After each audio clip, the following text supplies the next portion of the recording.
What's going on, everybody? KingofDragons 5000 here, coming at you with another figure review. Today we'll be having a look at the McFarlane Toys DC Multiverse Batman Dark Detective from DC Comics Future State. And so here we have Batman the Dark Detective pose and out of the packaging. Before we take a look at the figure, let's actually run through his accessories. The Dark Detective here only comes with one accessory, and that is his grapple hook, which only fits in his right hand. And then of course we do get the McFarlane display stand. Other than that, we don't get any other accessories. So let's actually move on to the Dark Detective's details. And so here we have a closer look at the Dark Detective, and McFarlane's done a really good job with this Batman figure. I'm not particularly a fan of the design of this figure. I think that the Future State Batman was a better look, but Dark Detective here does have a really nice style to him.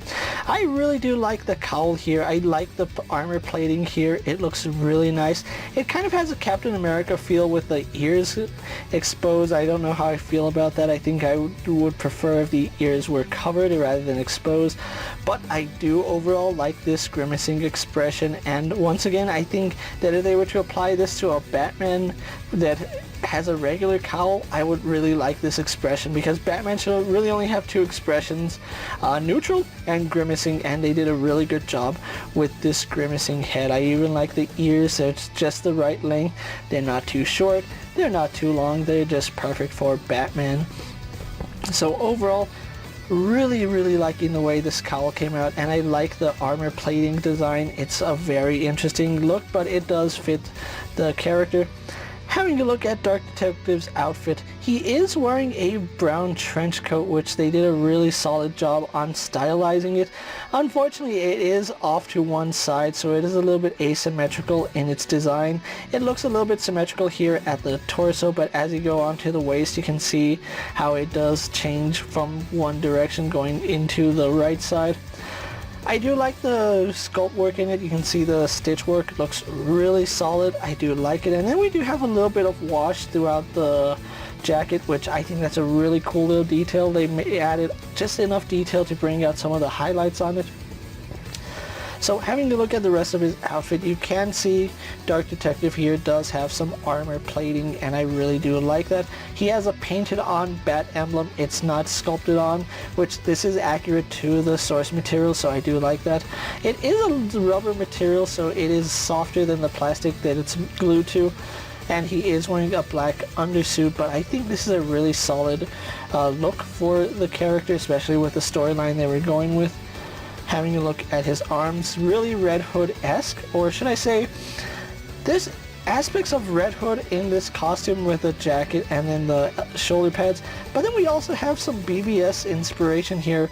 And I know I said that Future State Batman had some BVS inspiration. This obviously is Batman vs. Superman inspired. The texturing, the look. Again, I would really love to see McFarlane tackle a Batman vs. Superman Batman, just because I believe he would knock it out of the park with the detailing.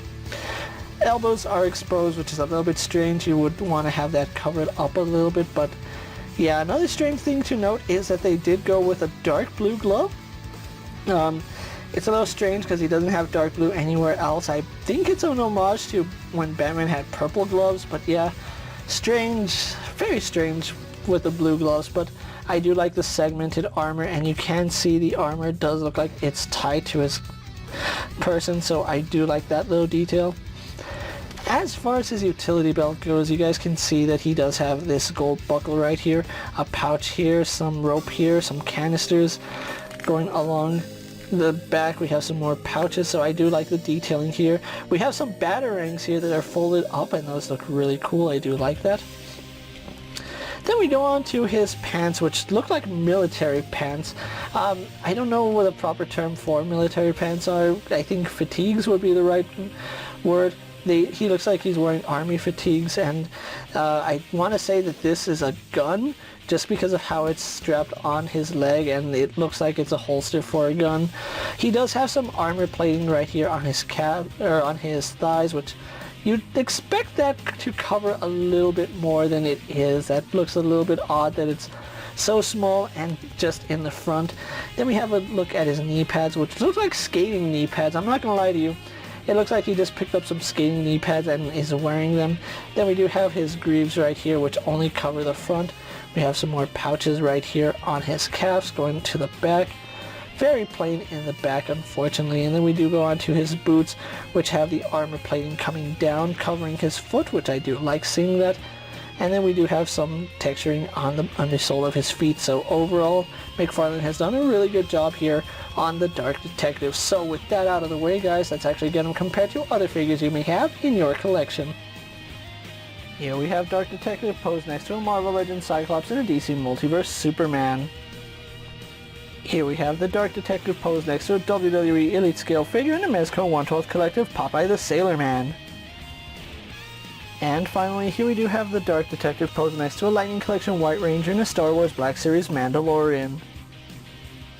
So with the comparisons out of the way, let's actually move on to his articulation. The Dark Detective does have your standard McFarlane articulation, which is a ball joint here in the head, which looks up very nicely. He can look down, tilt his head side to side really good. Then he does have some left and right rotation. Kind of stiff on mine, but it still works. You can hear that ball joint really squeaking in that socket. He does have ball joints in the shoulder which do pivot back and forward. They go up and down really nicely. Now out to the side, they don't really go out too far, and if you try forcing it, you do pop his arm out of socket. So yeah, you don't get as much range as you would expect because of his shoulder pad right here, but it does peg in if you do force it out of the socket, so there is that. And then his arms also don't go any lower than this, so do keep that in mind. Arms do go all the way around, no problem. Now he does have a bicep swivel, which on mine, I think they glued this shoulder pad a little bit too low because it does hinder the swivel right here.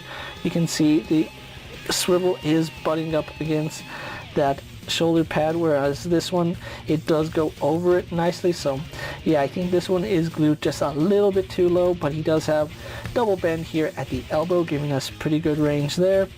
We have a ball joint here at the wrist, which if I can find it, it does have up and down and in and out. As you can see, it does move in and out, and then we can rotate that to have up and down, and then of course it rotates on that pin. He does have a mid-torso crunch underneath this plate of his armor, which does go forward about right there. It does go back about that far, side to side, rotates.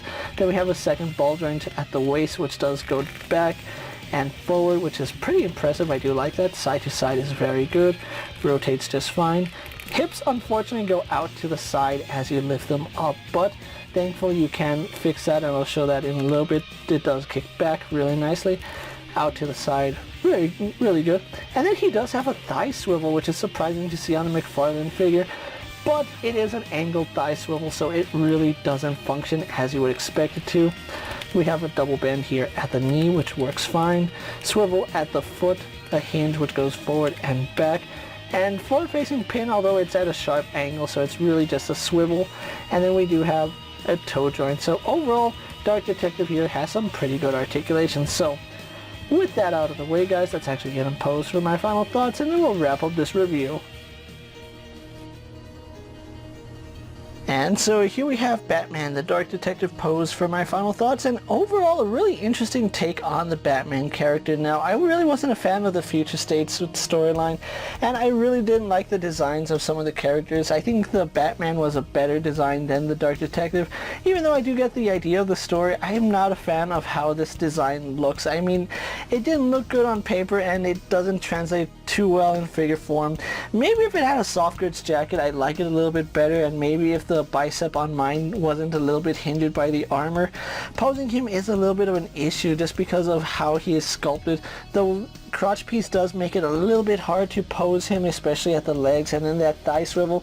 I am thankful for the thigh swivel, but it is at an angle, and angled thigh swivels normally don't work, mainly for the fact that they are at an angle, and when you start swiveling them around, they don't really line up as it's supposed to. So there's a lot of good things about this figure, but there's a lot of negatives about it too. So it's really up to you guys if you want to have the Dark Detective. I have seen a lot of people customize this version of Batman to make a Nightmare Batman, which I think that looks really cool. Me personally, I'm not a fan of how this character came out. Now, although I do like aspects of his costume, like I do enjoy the Batman vs Superman inspired gauntlets, it's not enough for me to say that this is a 100% must-have figure in your collection. Though it is an interesting Batman, it's not the definitive Batman in anyone's collection. And if you are a fan of the Future States line, you're going to want to have this figure in your collection. Otherwise, I think this is the absolute skip. He doesn't come with enough accessories to justify purchasing him if you're not a fan of the overall design or the Future State storyline, but overall still a really nice figure if you're looking for an interesting looking Batman. With that being said, guys, I'm KingofDragons 5000. Don't forget to like this video, leave a comment, subscribe to my channel. Go ahead and check out all my other action figure reviews as well as all my other DC Multiverse videos. Hopefully you find them informative. As always, if there's a figure you'd like to see me review, let me know down in the comments, and if it's in my collection, I'll gladly have a look at it. While you're at it, check out my Instagram account for new and exciting action figure photos, and as always, ring that bell to be notified every time I upload a video. Until next time, guys, I'll see you later.